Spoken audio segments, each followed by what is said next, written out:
What's up mga ka-technician? Nagbabalikan DIY po ng technician. Sa mga hindi pa nagsusubscribe guys, subscribe na kayo. Click yung notification bell button, click yung notification nyo rin ng aking mga videos. So guys, tuturo kayo kung paano mag-upgrade ng mosquito killer or electric mosquito killer or mosquito zapper. So ayan guys, ang gamit ko rito ay Harbor Freight na mosquito killer or electric mosquito killer guys.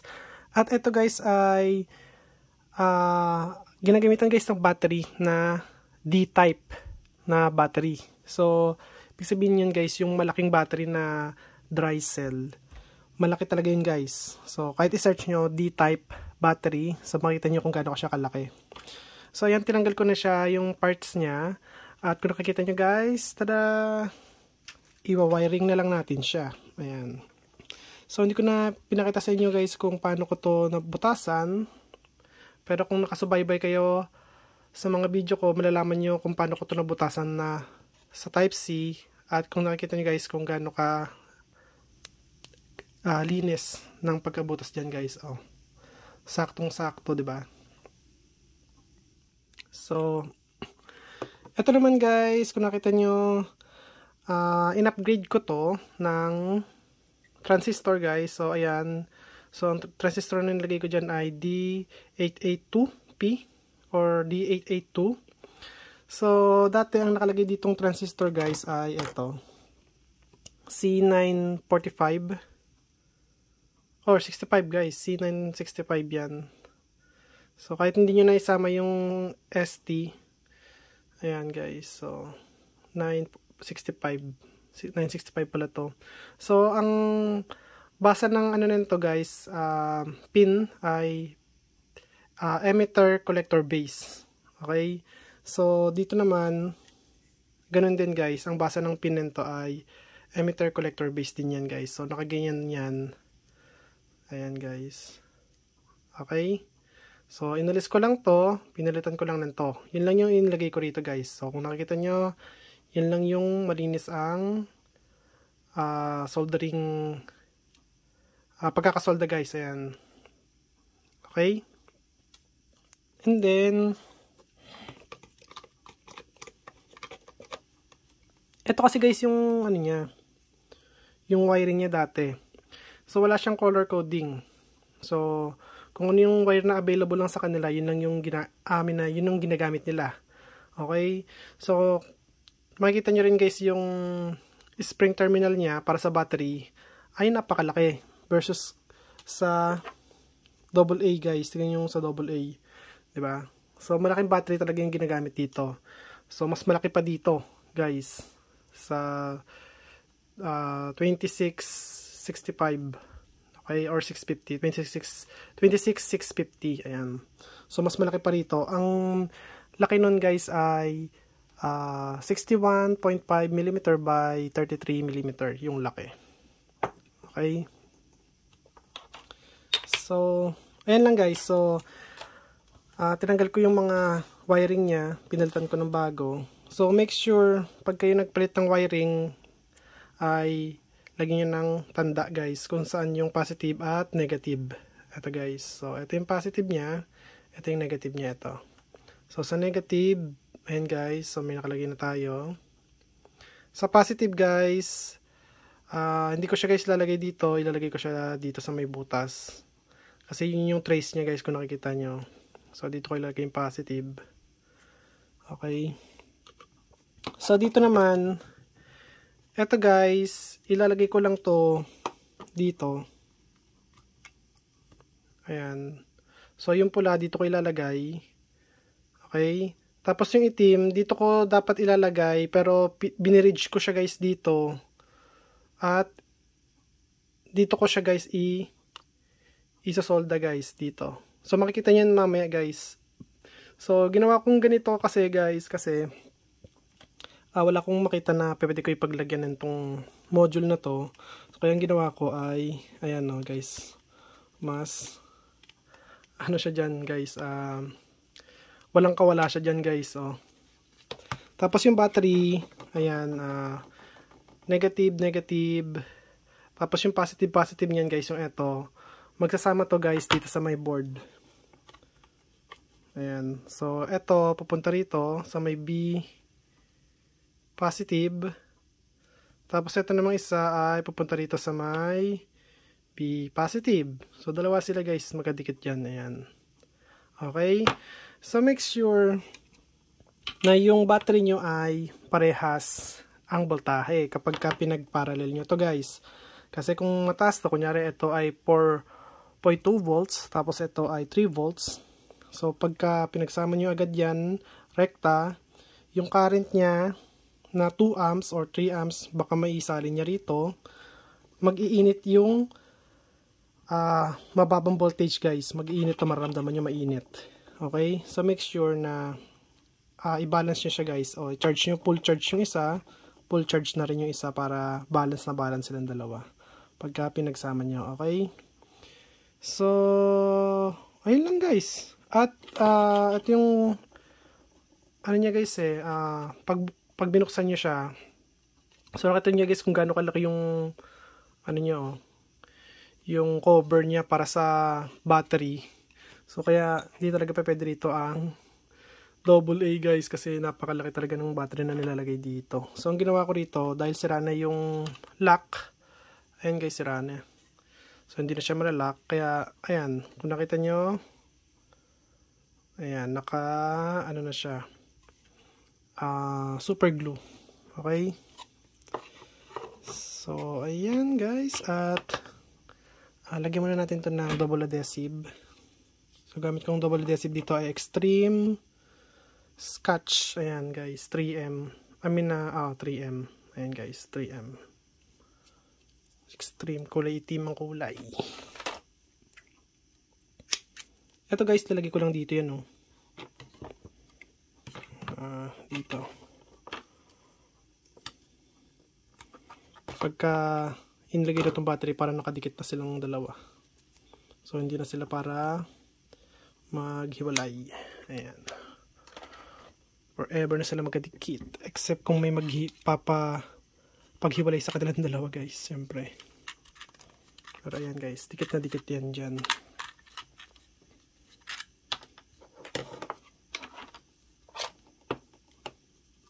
Oops. Ang dumi. Ang dumi ng ating twister. Ginamit ko kasi ito sa sa super glue guys. Pinang ganon ko lang para mag-ano yung super glue. Expand.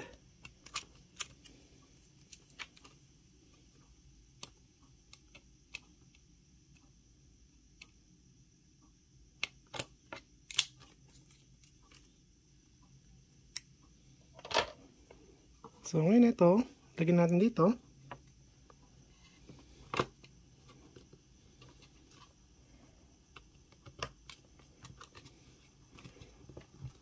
Ayan guys, nakikita nyo. So, wala nang hulog yan, wala nang tanggalan yan guys. So, ngayon, make sure lang na lapat sila. Para pagka na heal na yung adhesive, dikit na talaga silang lahat guys. So, tanggalin natin ito ng balat.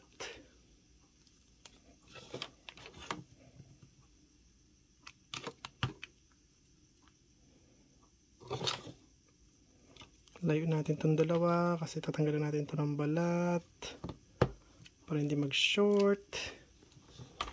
And then ito, lagyan natin dito. Ito guys, lalagay lang to sa B negative. Ito guys, dito siya lalagay ito, pa B positive, ayun. Okay.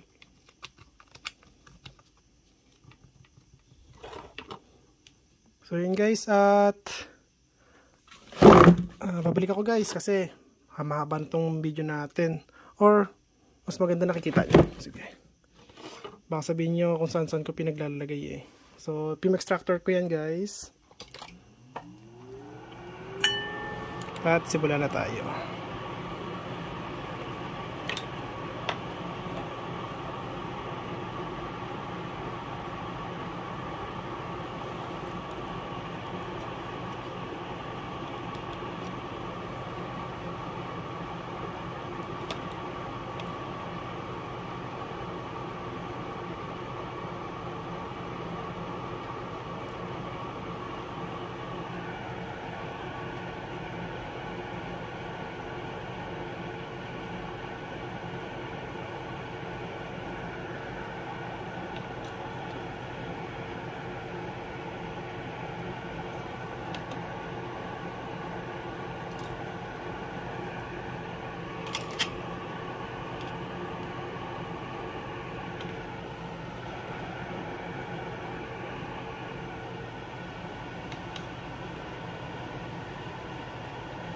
Siya nga pala guys, yung soldering iron ko, nilagyan ko ng ilaw para kahit na madilim, nakikita ko yung sasoldahan ko. So ayan siya guys, oh. Okay. So naka-series lang yan. So pagka na pundi yung isa, automatic na yun guys, pundi na lahat yan. Or ano, hindi na gagana lahat guys. Ito guys, dito ko na lang ilalagay sa may out. Kasi yung B positive at saka yung out ay magkadikit lang naman yan. So ayan. Ayun, okay. So baka sabihin nyo hindi totoo. Totoo yan guys. Pwede nyo gawin ganyan yan. So ayan. Okay. So yung negative dito natin nilalagay.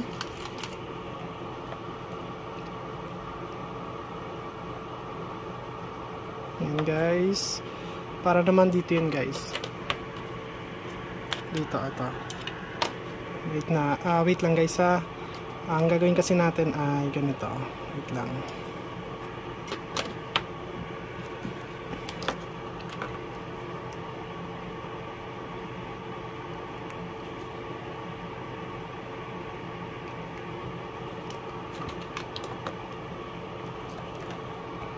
Ito, dito yung nilalagay sa may pindutan.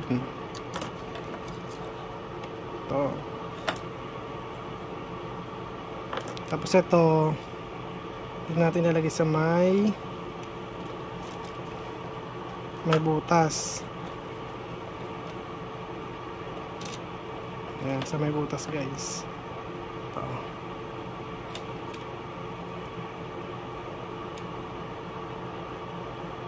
Okay. So, safe na siya dyan. Ay ko, init na. So, ayan. Tapos, ito dito. Ayan, guys. Para nakikita nyo rin. So, ilagay natin dito, guys. Konti. Ayan, okay. So,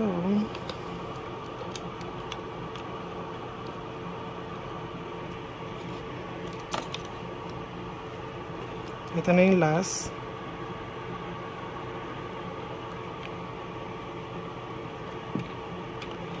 Yung maximum nga lang ng ano nito guys, yung voltage ay nasa 630 volts lang. Kasi dito sa US, mas gusto nila yung safety kasi baka mapindot ng bata, hindi nyo nalaman, ay makuryente guys. So, sa atin dyan, ang voltage ng capacitor nasa 2,000. Okay.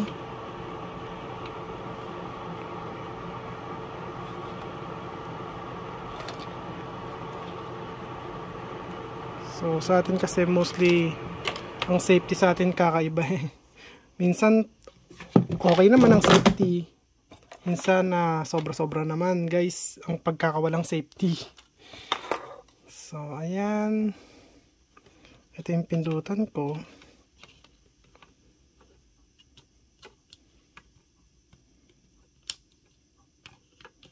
So tingnan natin guys kung meron. Ayun guys, meron. Wait lang. Ayun may charge na to eh. So mahirap na mahawakan yung LED ng capacitor. So pero bago yan guys, may discharge naman siya. Ito, bleeding resistor. So may oras siya na mag-discharge. Di tulad sa atin guys, walang bleeding resistor. Kapag ka na pindot nyo siya, so kahit na mabot yan ng 1 year, meron pa rin yan charge kasi walang magdi-discharge sa kanya. So ito guys, ilalagay lang natin yan dito. Okay.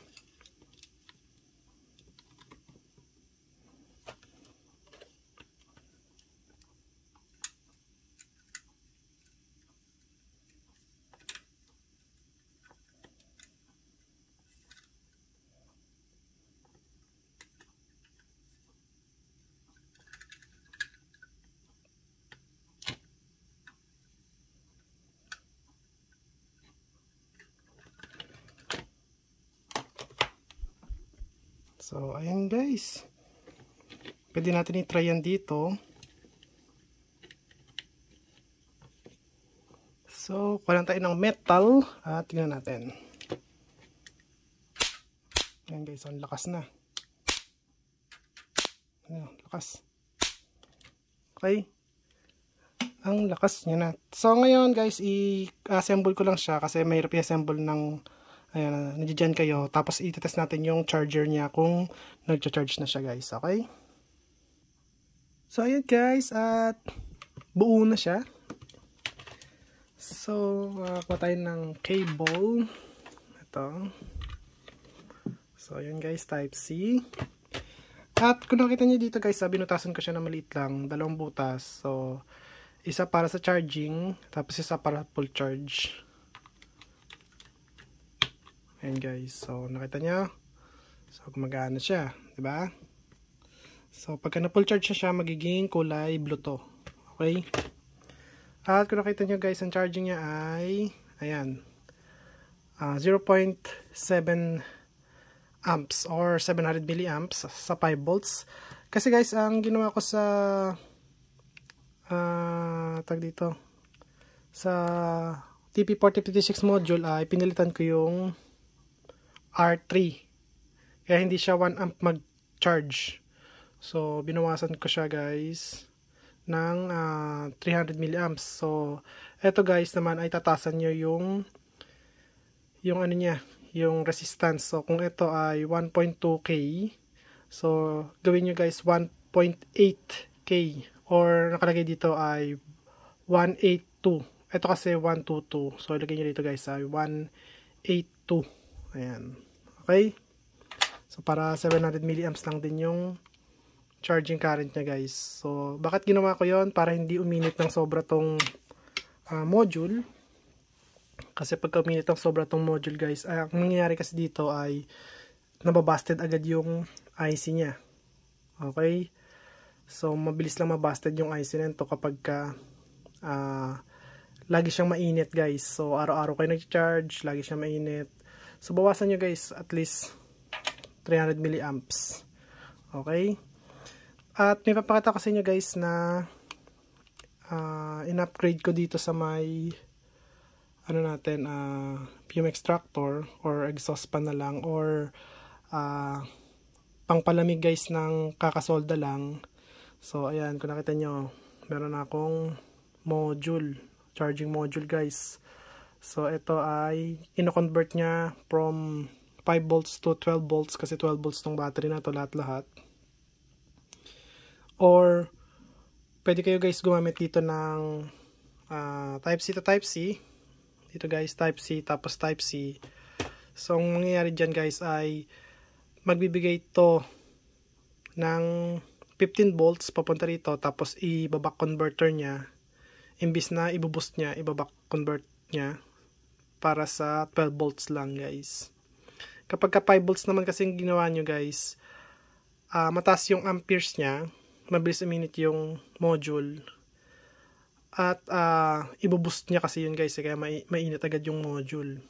Di tulad ng naka-back converter siya, so 15 volts, mababa yung amperes niya, so tama lang yung pagcha-charge niya guys, so tama lang din yung init niya. Ayan guys, so malakas po yan. May video po tayo nito guys kung paano ko to wiring.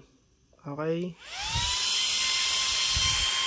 So, ayun guys. At kung nagustuhan nyo yung video ko, huwag kalimutan mag-like, share, subscribe. Click ang notification bell button. Click all guys. Bye. Peace.